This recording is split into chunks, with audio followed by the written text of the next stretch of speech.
Hello, Paul here from AMD Automotive. Got a Porsche 996 that I've just moved the engine out for a IMS bearing and other stuff as well. Just want to show you this coolant bottle here. It's cracked. That coolant bottle is cracked, so it's ready to pop. So that's where they usually crack on the actual Porsche 996 coolant bottles.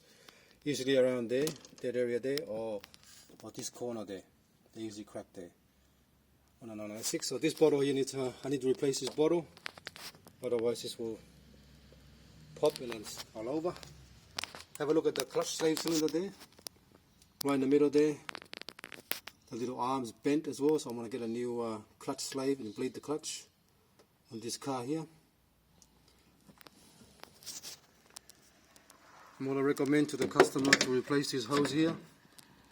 It's really getting hard. Let's go with the engine.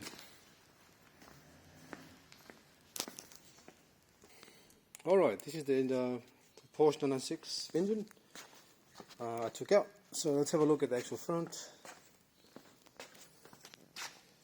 Everything looks pretty good on this engine here. So I'll go to the IMS and the actual oil feed modification from the front oil pump. But somebody's done the oil separator on this car here, and they put the hose clamp on. That's alright, I don't mind that, but you're better off using the locking clamps, because this ones you can they get loose and they leak. Alright, but the most important thing, see this hose here, it's really, this one here is already very soft. Look at that. I'm going to replace pretty much both that one there and that one there. Alright, let's have a look at the actual rear main seal. You can tell the rear main's been leaking,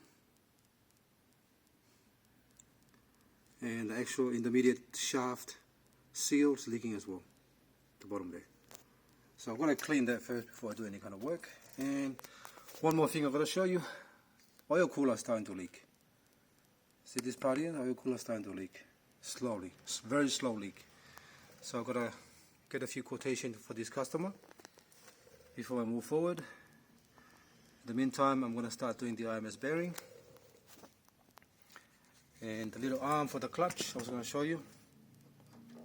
That's the part of the clutch that came off. See how it's worn? Plastic's broken on the corner there. Pretty worn on that. So I'm getting a new clutch slave, which comes complete with this part here. The gearbox, the intermediate piece is missing from here. Sorry, my camera's dying, so I don't have flash. So this part here, there's an intermediate piece that go in there. That's missing. I don't know where it is. From this gearbox. And have a look inside there. Let me try to get a light. There you go. You can actually worse. See this part here in the gearbox? Sorry. That's worn. That's pretty worn, so I'm going to get a new guide sleeve for this gearbox here, that one there. And now let's have a look at the clutch. The fingers are bent. This side here is higher than this side here.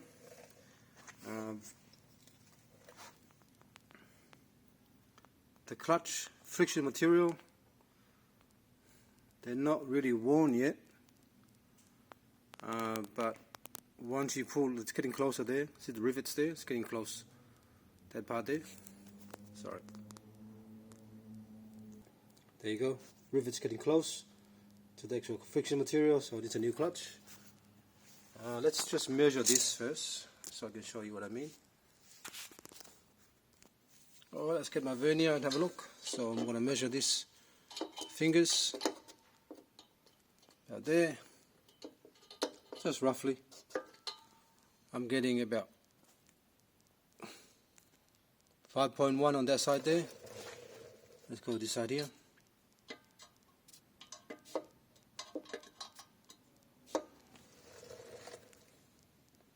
I'm getting 4.7.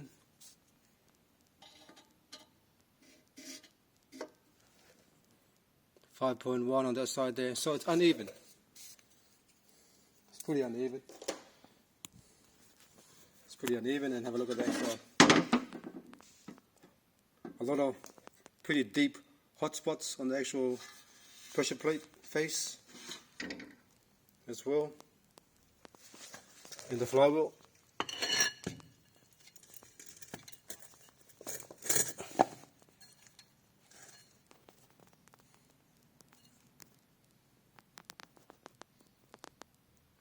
This is the flywheel. You can see some excessive heat spots there as well, all over, especially this side here. Alright, so I'll put a quotation for this customer first before we move forward, but in the meantime I'm going to do the rear main seal and the actual IMS bearing and the oil modification from the other side for the oil pump.